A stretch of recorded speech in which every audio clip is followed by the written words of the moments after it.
Welcome to the Tesla Economist. Please hit the thumbs up and remember to subscribe. You can also follow me on Twitter and talk to me on Patreon. Tesla didn't start out being able to make affordable EVs for the mass market. When Tesla started making electric vehicles, batteries were significantly more expensive, and the original Tesla Roadster was up to around $170,000, and that was 2008 money during the global financial crisis. But since then, Tesla has over a decade more experience and have been finding ways of making the most cost-effective EV possible.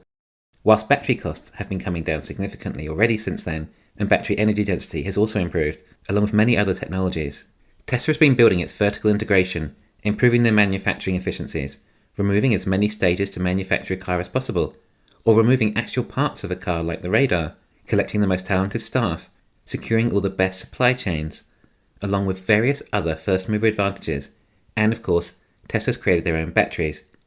As a result of all these years of effort and investment, Tesla can make an EV significantly cheaper than anyone else. With all of Tesla's proven technology, then from one of the new factories, a Model Y standard range, with a 60 kWh 4680 structural battery pack and front and rear die casts, could perhaps get 250 miles of range. If Tesla are already getting around 28% gross margin, and the Model 3 standard range is $40,000, then that would equate to a cost of goods of $29,000 per Model 3.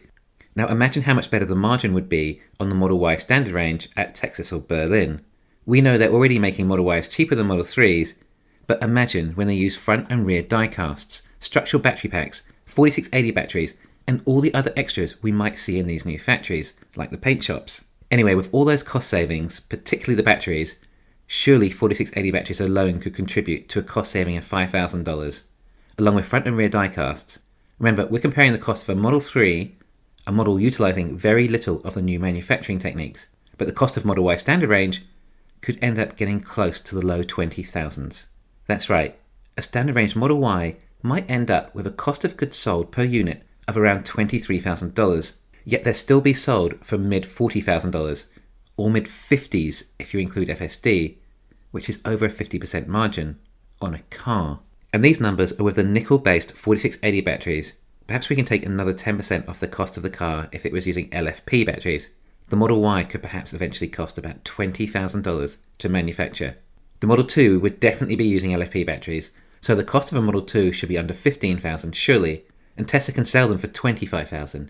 And perhaps another version that costs $17,000 to make, with longer range, and possibly sells for $30,000. That is still an absolutely crazy margin. But not only that, if you add a further $200 a month onto it, or $10,000 for FSD, then the overall total profit doesn't even differ that much from a Model Y. It's just all about getting the cost of these cars down for Tesla. Perhaps Tesla will launch a $35,000 Model 2 to start with longer range, to take advantage of the tax credit. Perhaps a 300-mile range version. Maybe it costs $17,000 to produce, and then Tesla make $18,000 profit per vehicle. That is over 50%. Yet in the US, it might only cost $28,000 to buy after the tax credit. And when demand dwindles, Tesla can slowly lower the price down to $30,000. Of course, Tesla's costs will likely continue to lower as well. And if demand does drop enough, Tesla could finally launch the standard range Model 2 at $25,000 with an $8,000 tax credit, taking it down to $17,000.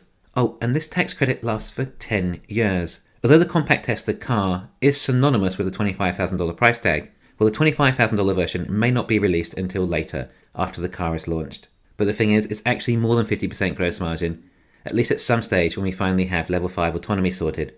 A lot of people are saying FSD adoption won't be that high, but I think eventually it's one of those things that if you ever experience, you probably don't want to go back to not having. But even if only 50% adopt, and you place a value of $10,000 on FSD, then that adds an extra $5,000 profit to the car, which is more like $23,000 profit per long-range Model 2. And that would be if Tesla even decide to sell the Model 2. Perhaps Tesla will set up another company for robotaxis that buys all the Model 2s directly from Tesla, benefiting from this EV subsidy. So it costs Tesla $17,000 to make a robotaxi. The government then subsidized Tesla $8,000, so Tesla can produce their robotaxis each at a cost of $9,000. Maybe Tesla could even have an intermediary company. Tesla make the cars, then they're sent to this other company that completes the car manufacturing process, just a few remaining easy steps, with minimal employment. This company, however, happens to be unionized. It then sells its cars to Tesla's robotaxi company. So the Model 2 costs $17,000 to make, and the government would subsidize Tesla $12,500 of the vehicle for selling from a unionized EV company, leaving $4,500 cost to Tesla, but with a $30,000 asset on the books to depreciate. For the EV bill, the government are going to have to word everything very carefully, as Tesla's lawyers are going to analyze every element of it, and highly possibly find a way of receiving the full $12,500 tax credit anyway. I don't know how possible that is entirely, depending on how things are worded or how the bill ends up passing. But either way, I would suspect Tesla have something up their sleeves, and this is what they're waiting for before Elon announces the new location of the next factory. This EV bill is such a big deal, it's just such a huge rebate, and for such a long period. I'd be upset if Tesla announced a gigafactory prior to the bill being passed, unless it actually was in the US. It might be possible Tesla doubled down again on Texas. They have all the construction staff there already. Tesla may also announce another factory in the Northeast too. One way or another, the EV bill is going to be huge for Tesla. They will want to double down for sure. Once again, it lasts for 10 years. Cash for clunkers lasted 3 months. 10 years, because that's how long the legacy autos believe they will need help for in order to transition. That's how bad it is for them. That's how desperate they are, and that's how much the government are willing to help them. Anyway, due to all these efficiencies, evolutions, and the advantages of catching the exponentials years earlier, Tesla has now been able to set a price point for mass-produced EVs, and shown a path to be at parity with ICE cars before long, even without associated fuel savings. The problem is that the competition struggle to even make their EVs at the price Tesla can sell them for, let alone the actual cost Tesla make them for. This is why Legacy are losing money on every EV they sell. It's not necessarily that their EVs are that terrible, at least when compared to their ICE cars. It's just that Tesla has set the standard for what to expect from an EV at certain price points. Therefore, that has to be somewhat matched. But in order to achieve that, legacy autos have to sell their EVs at a loss. But that's the price point Tesla has set, and consumers can simply buy a Tesla if Ford decided to raise their price of the Mach-E to $80,000 in order to make a profit. But perhaps 10 years ago, Ford could have got away with charging that much for a Mach-E at their current spec. But it's too late. Tesla set the price in the market, so they have to sell them at a loss instead. Otherwise, they can't compete with Tesla. Even the likes of the EV Hummer, this is around $120,000. Perhaps GM may actually make some form of gross profit at that price point. But the thing is, the sales numbers on this cars will be so low, it benefits very little from any economies of scale. A lot of advertising for perhaps 5 to 10,000 units a year. A lot of research and development too, amongst many other costs for just a small number of units. In fact, this is another one of the major dilemmas that legacy autos face.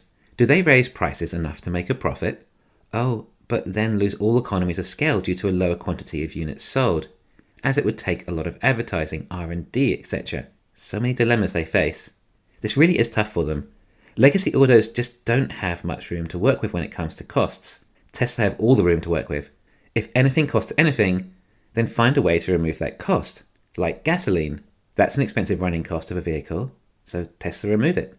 Car dealers are an expensive cost when selling a vehicle, remove it. Unions end up costing about $5,000 per vehicle or so. Don't have them. Instead, give $2 billion a year in stock-based compensation, although that ends up being about $2,000 a vehicle anyway.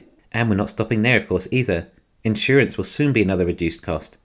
I mean, that's going to make it very hard for XPeng, for example, to try and undercut Tesla when it comes to insurance. The economies of scale Tesla creates from all sorts of angles is just beyond impressive. I'm really looking forward to seeing how Legacy attempt to survive their transition. Their techniques will teach me a lot about business if they can achieve it, assuming they don't just use pure cronyism to attempt to get out of it. Thanks for listening. Please hit the thumbs up and subscribe. You can follow me on Twitter and talk to me on Patreon.